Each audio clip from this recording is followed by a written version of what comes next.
హైదరాబాద్ ఢిల్లీ జట్ల మధ్య జరిగిన పోరులో సన్ రైజర్స్ హైదరాబాద్ 47 పరుగుల తేడాతో ఒక అద్భుతమైన విజయాన్ని నమోదు చేసి తమ ఆధిపత్యాన్ని నిలబెట్టుకుంది.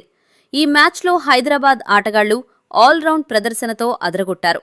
బౌలర్లు, బ్యాటర్లు అనే తేడా లేకుండా అందరూ అరిపించి, మురిపించి అభిమానులను మైమరిపించారు. ఆరంభం నుంచే బ్యాటింగ్లో అభిషేక్ శర్మ విధ్వంసం సృష్టిస్తే, బౌలర్లు బౌలింగ్తో, ఈశాన్ కిషన్ కెప్టెన్సీ వ్యూహాలతో ఢిల్లీకి గెలుపుపై ఆసరు గల్లంతు చేశారు.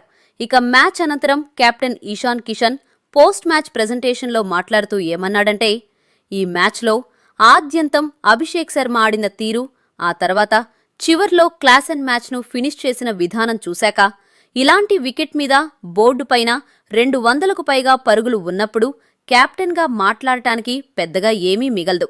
బంతి పాతబడే కొద్దీ కొత్తగా క్రీజులోకి వచ్చే బ్యాటర్లకు ఈ పిచ్ మీద భారీ షాట్లు ఆడటం ఏమాత్రం సులభం కాదు.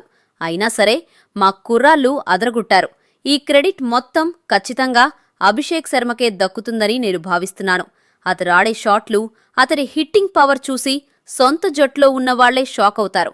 ఇక ప్రత్యర్థి జట్లకు మాత్రం అభిషేక్ పీడకలను మిగులుస్తాడు, భయపెట్టేస్తాడు. అభిషేక్ హిట్టింగ్ చేస్తే మ్యాచ్ ఫలితం అక్కడే తేలిపోతుంది. మా జట్టులో ప్రతి ఒక్కరికి బంతిని బాదడమే ఇష్టం. కాబట్టి క్రీజ్లోకి వెళ్లాక వికెట్ ఎలా స్పందిస్తోంది, బౌన్స్ ఏ రకంగా వస్తోంది అనేది అర్థం చేసుకోవడానికి ఒక 2-3 బంతులు సమయం తీసుకుంటాం. ఆ తర్వాత ఇక మా సహజ సిద్ధమైన ఆట ఆడతాం. మేము మైదానంలోకి వెళ్లి ఎక్కువగా ఆలోచించం. దీని వెనుక మాకు ఎలాంటి ప్రత్యేకమైన ప్లాన్స్ కూడా ఉండవు.